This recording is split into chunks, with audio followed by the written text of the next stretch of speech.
নমস্কাৰ আপোনালোক সকলো চেনেলৰ জৰিয়তে আপোনালোক সাংবাদিক মোৰ বন্ধুসকল আপোনালোকৰ জৰিয়তে আজি গোটেই অসমবাসী তথা বিটিচিবাসীলৈ মোৰ আন্তৰিক অভিনন্দন জ্ঞাপন কৰিছোঁ। মই আজি আপোনালোকৰ জৰিয়তে আপোনালোকক মাতাৰ উদ্দেশ্যটো হ'ল মই মথনগুৰি সমষ্টিৰ পৰা সকলো জাতি জনগোষ্ঠীৰ মানুহে জিকাই পেলাই যেতিয়া মোক বিটিচি গভৰ্ণমেণ্টৰ এই কোকৰাঝাৰত মোক এটা সুবিধা দিলে আৰু বিটিচিৰ চিফ মাননীয় হাগ্ৰামা মহিলাৰী ছাৰেও মোক EM হিচাপে নিয়োগ কৰিলে আৰু PHC ডিপাৰ্টমেণ্টৰ দায়িত্বটো মোক দিলে। তো তাৰ পিছত মোক কিছুদিন পিছত হেণ্ডলুম এণ্ড টেক্সটাইল ডিপাৰ্টমেণ্টটো মোৰ হাতত ন্যস্ত কৰিছে। তো PHC ডিপাৰ্টমেণ্টৰ দায়িত্ব লোৱাৰ পিছতেই মই ৰিভিউ কৰিলোঁ। আমাৰ ডিষ্ট্ৰিক্টত 5টা ডিভিজন আছে আৰু সাব ডিভিজনসমূহ আছে। তো গতিকে গোটেইখিনি লৈ পেলাই মই এটা ৰিভিউ কৰিলোঁ যে ডিপাৰ্টমেণ্টবিলাক কেনেকুৱাকৈ চলি আছে আৰু ডিপাৰ্টমেণ্টবিলাকত ক'ত কি হৈ আছে। তো ডিপাৰ্টমেণ্টবিলাক লৈ অফিচাৰসকলক লৈ আৰু আমাৰ ডিভিজনৰ পৰা আমাৰ যিমান ইঞ্জিনিয়াৰ আছে SO আছে সকলোকে লৈ পেলাই যেতিয়া মিটিং কৰিলোঁ মই তাত মই এটা বস্তু খুব বেয়াকৈ দেখিবলৈ পালোঁ, বিসংগতি এটা দেখিবলৈ পালোঁ, এটা সমস্যা দেখিবলৈ পালোঁ যে যিটো JJM আঁচনিয়ে আমাৰ আছিলে ইতিমধ্যে আঁচনিটো আকৌ 2028লৈকে কিন্তু এক্সটেনশ্যন হৈছে। আপোনালোকে গম পায় না নাপায় মই নাজানো, কিন্তু মাজত কিছুদিনৰ কাৰণে এই আঁচনিসমূহ বন্ধ হৈ আছিল। কিন্তু আঁচনিসমূহৰ কাম কাজ আঁচনিসমূহৰ যিখিনি আঁচনি ইতিমধ্যে হৈ আছে আৰু এই আঁচনিসমূহত কাম কৰিবৰ কাৰণে জলমিত্ৰসকলক ইয়াতে এপইণ্টমেণ্ট দিয়া হৈছিলে আৰু তেওঁলোকক 6,500 কৰি দৰমহা নিৰ্ধাৰিত কৰা হৈছিলে। তো মই ৰিভিউ কৰি পেলাই দেখা পালোঁ এটা সমস্যা দেখিলোঁ যে তাতে জলমিত্ৰসকলৰ দৰমহা মে' মাহৰ পৰা বন্ধ হৈ আছে। মে' মাহৰ পৰা দৰমহা বন্ধ হৈ আছে আৰু বহুতো জলমিত্ৰই মোৰ লগত আহি পেলাই ঘৰত দেখাও কৰিলে। যিহেতু PHC ডিপাৰ্টমেণ্টটো মই EM সেই হিচাপে তেওঁলোকে আহি পেলাই মোৰ লগত দেখা কৰিলে, মোৰ লগত কথা পাতিলে আৰু তেওঁলোকৰ সমস্যাটো ক'লে যে বাইদেউ আপোনাৰ ওপৰত আমাৰ এটা আশা, আপুনি আমাৰ এই জ্বলন্ত সমস্যাটো আপুনি সমাধান কৰিব লাগিব। তাৰপিছত ময়ো ৰিভিউ কৰি পেলাই যেতিয়া দেখাৰ পিছত আৰু দেখিলোঁ আৰু এটা বস্তু যে এই পানী যোগান আঁচনিসমূহ পানী নোপোৱাৰ পৰা কিয় মানুহে বিৰত হৈ আছে। তেতিয়া দেখিলোঁ যে APDCLৰ বিল বহুত বাকী আছে। APDCLৰ বিলো নিদিয়াৰ কাৰণে APDCLে কানেকশ্যন কাটি দিছে। কানেকশ্যন অফ হৈ থকাৰ কাৰণে কি কৰিবলগীয়া হৈছে, তাতে পানী যোগান আঁচনিসমূহ বন্ধ হৈ আছে আৰু জলমিত্ৰসকলে দৰমহাৰ পৰা বঞ্চিত হৈ আছে।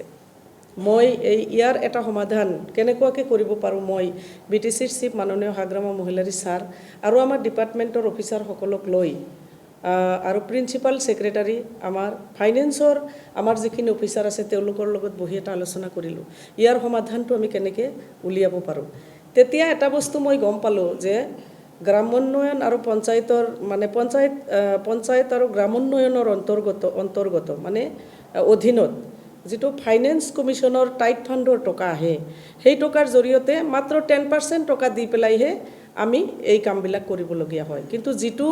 বেলেঞ্চ আছে সেই বেলেঞ্চটো 10% টকাৰে কেতিয়াও সমাধান নহয়। তেতিয়া মই দিছপুৰ ষ্টেট গভৰ্ণমেণ্টৰ আমাৰ বিভাগীয় মন্ত্ৰী, আমাৰ পাব্লিক হেল্থ ডিপাৰ্টমেণ্টৰ মন্ত্ৰী মাননীয় জয়ন্ত মল্ল ছাৰৰ লগত মই কথা পাতিলোঁ। অসমৰ মাননীয় মুখ্যমন্ত্ৰী হিমন্ত বিশ্ব শৰ্মা ছাৰৰ লগতো মই কথা পাতিলোঁ। পতাৰ পিছত মই গম পালোঁ যে ষ্টেট গভৰ্ণমেণ্টে PHC ডিপাৰ্টমেণ্টৰ মন্ত্ৰীয়ে ইতিমধ্যে JJM আঁচনিৰ অধীনত যিবিলাক সেই আঁচনিসমূহ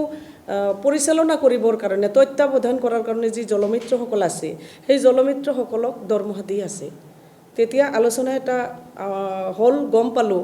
যে যিটো পঞ্চায়ত গ্ৰামোন্নয়ন বিভাগৰ যিটো অন্তৰ্গত যিটো ফাইনেন্স কমিশ্যনৰ টাইট ফাণ্ডৰ যিটো গ্ৰাণ্টৰ টকা সেই টকাৰ পৰা ষ্টেট গভৰ্ণমেণ্টে 50% ডিপাৰ্টমেণ্টে পায় আৰু 50% টকাৰে তেওঁলোকে APDCLৰ বিল আৰু জলমিত্ৰসকলক দৰমহা দি আছে। তেতিয়াহ'লে ষ্টেট গভৰ্ণমেণ্ট আৰু BTC গভৰ্ণমেণ্টৰ পাৰ্থক্য কিয়? তাৰপিছত মই এই বিষয় লৈ পেলাই মই কথা পাতিলোঁ BTCৰ চিফ মাননীয় হাগ্ৰামা মহিলাৰী ছাৰৰ লগত আৰু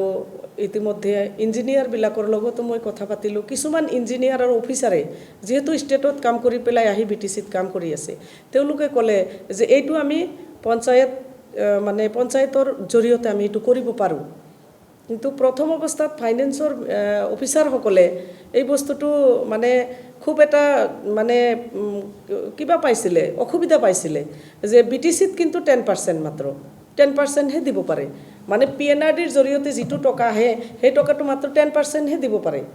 তাৰপিছত এই বস্তুটো লৈ পেলাই মই কি কৰিলোঁ আমাৰ বিভাগীয় মন্ত্ৰী জয়ন্ত মল্ল ছাৰক মাতিলোঁ BTCত তেওঁ আহিলে আৰু আমাৰ যিজন মিছন ডাইৰেক্টৰ তেওঁক লগত লৈ আহিলে PHC ডিপাৰ্টমেণ্টৰ আৰু বিভিন্ন আমাৰ অফিচাৰবিলাকক লৈ আহি পেলাই আমাৰো প্ৰিন্সিপাল ছেক্ৰেটাৰী আৰু আমাৰ ফাইনেন্সৰ অফিচাৰসকলক লৈ আমি এটা গুৰুত্বপূৰ্ণ মিটিং কৰিলোঁ গুৰুত্বপূৰ্ণ বৈঠক কৰি পেলাই আমি কি কৰিব পাৰিলোঁ BTCৰ চিফ মাননীয় হাগ্ৰামা মহিলাৰী ছাৰে এটা সিদ্ধান্ত ল'লে যে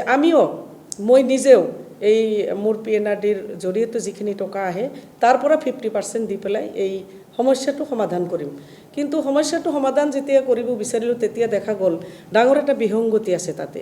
এই যে 10% এই বস্তুটো কোনো 10%ৰ ওপৰত ডিপাৰ্টমেণ্টত টকাটো নাহে তেতিয়া এটা মই টিম বনালোঁ টিম বনাই পেলাই এটা টিম দিল্লীলৈকে পঠিয়াই দিলোঁ দিল্লীলৈকে পঠিয়াই দি পেলাই তাৰপিছত ইমেইলো আমি কৰিলোঁ কিন্তু ইমেইল কৰিলে তাৰ ৰিপ্লাই আহোঁতে দেৰি হ'ব জলমিত্ৰসকলৰ নিজৰ পৰিয়াল আছে জলমিত্ৰসকলৰ যিটো হাহাকাৰ মই সেই বিষয়টোৰ ওপৰত ভিত্তি কৰি পেলাই মই আকৌ এটা টিম পঠিয়াই দিলোঁ টিমে দিল্লীত গৈ পেলাই তেওঁলোকে আলোচনা বিলোচনা কৰি চেণ্ট্ৰেল গভৰ্ণমেণ্টৰ আমাৰ পাব্লিক হেল্থৰ মিনিষ্টাৰৰ লগত আলোচনা বিলোচনা কৰি তেওঁলোকে তাৰ পৰা আহি পেলাই তেওঁলোকে এটা আমি এটা এনেকুৱা সিদ্ধান্তত আহিব পাৰিলোঁ যে আমি 50% টকাটো আমি পাই গ'লোঁ আৰু সেই 50% টকাটো আমাৰ কি হ'ল আগৰ চৰকাৰে কোনো অনলাইন ব্যৱস্থা কৰা নাছিলে আমাৰ দিনত আমি কি কৰিলোঁ আমাৰ BTC গভৰ্ণমেণ্টৰ দিনত মই বিভাগীয় EM হিচাপে অফিচাৰসকলক লগত লৈ এইটো অনলাইন চিষ্টেম কৰিব পাৰিলোঁ অনলাইন চিষ্টেম কৰি পেলাই 50% টকাটো আমি পাই গ'লোঁ আমাৰ ডিপাৰ্টমেণ্টে আমি লৈ আহিলোঁ আৰু BTCৰ চিফ মাননীয় হাগ্ৰামা মহিলাৰী ছাৰেও জলমিত্ৰসকলৰ এই সমস্যা সমাধান কৰাৰ ক্ষেত্ৰত মোক খুব সহায় কৰিলে আৰু BTCৰ চিফ হিচাপে তেওঁ এটা গুৰু দায়িত্ব লৈ ল'লে তাৰপিছত আমি এই টকাটো পালোঁ টকাটো পোৱাৰ পিছতে ইতিমধ্যে আমি কি কৰিছোঁ আমাৰ এই যিটো মিটিং কৰিছিলোঁ আমি 23 ফেব্ৰুৱাৰীত মই মিটিংটো কৰিছিলোঁ আমাৰ বিভাগীয় মন্ত্ৰী মহাশয় আমাৰ মিছন ডাইৰেক্টৰ আৰু আমাৰ অফিচাৰসকল প্ৰিন্সিপাল ছেক্ৰেটাৰী BTCৰ চিফ মাননীয় হাগ্ৰামা মহিলাৰী ছাৰ আলোচনা কৰি পেলাই আমি এতিয়া এই টকাটো গোটেইখিনি টকা পাইছোঁ টোটেল আপোনাৰ আমাৰ BTC এৰিয়াত জলমিত্ৰ আছে 2516 জন আছে এই জলমিত্ৰসকলৰ কাৰণে অলৰেডি আমি 2025 কাৰণে আমি 2025লৈকে আপ টু ডিচেম্বৰলৈকে আমি তেওঁলোকৰ দৰমহাটো আমি ৰিলিজ কৰিব পাৰিছোঁ তেওঁলোকৰ কাৰণে এতিয়া টোটেল 15 কৰোৰ 95 লাখ টকা